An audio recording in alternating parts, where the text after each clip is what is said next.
അവിടെ സമാനമായ തരത്തിൽ കുഞ്ഞിനെ സംസ്കരിച്ചിരിക്കുന്ന സ്ഥലത്തും ചില നിർമ്മാണം നടത്തിക്കൊണ്ടിരിക്കുകയാണ്. ആ കുഞ്ഞിൻ്റെ ചിത്രം ഉൾപ്പെടെ പതിക്കുന്നതിന് വേണ്ടി ഇപ്പോൾ എന്നോടൊപ്പം അഖിലിൻ്റെ അച്ഛൻ സുനിൽകുമാർ, അതായത് ഈ കുഞ്ഞിൻ്റെ മുത്തച്ഛൻ ചേരുന്നു.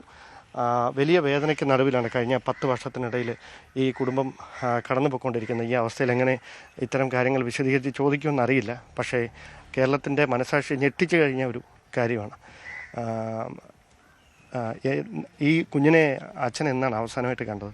ഞാൻ ആദ്യമായിട്ടും അവസാനമായിട്ടും കാണുന്നത് മെഡിക്കൽ കോളേജ് മോർച്ചറിയിൽ വെച്ചാണ് കുഞ്ഞിനെ ആദ്യമായിട്ടും അവസാനമായിട്ടും കാണുന്നത്. കുഞ്ഞുണ്ടായി കഴിഞ്ഞിട്ട് കണ്ടിട്ടേ ഇല്ല. കാണാൻ വേണ്ടിയിട്ട് ശ്രമിച്ചിരുന്നു.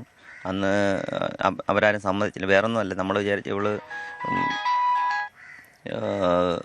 ആശുപത്രി ഡെലിവറി സമയത്ത് നമ്മൾ അറിയിക്കുമെന്നാണ് കരുതിയത്. അത് അറിയിച്ചില്ല. അത് കഴിഞ്ഞിട്ട് നൂലുകെട്ട് സമയമാകുമ്പോഴത്തേക്കും അറിയിക്കുമെന്ന് കരുതി. അത് കഴിഞ്ഞില്ല. പിന്നെ നമുക്ക് നിയമവശമായിട്ട് ചോദിക്കാൻ വേണ്ടിയിട്ട് ഉള്ള ഒരു ഇതില്ല നമുക്ക്. കാരണം കൊച്ചു കുട്ടിയാണല്ലോ.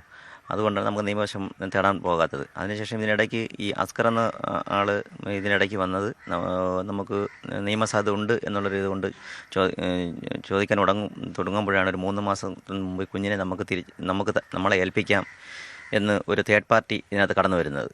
അതായത് അങ്ങനെ ഒരു ഉറപ്പ് നൽകിയായിരുന്നു. അതായത് ഈ അഖില പ്രോഗ്രാമിന് പോകുന്ന ഡാൻസ് ട്രൂപ്പിൻ്റെ ടീച്ചറാണ് അങ്ങനെ ഒരു ഉറപ്പ് നൽകിയത്.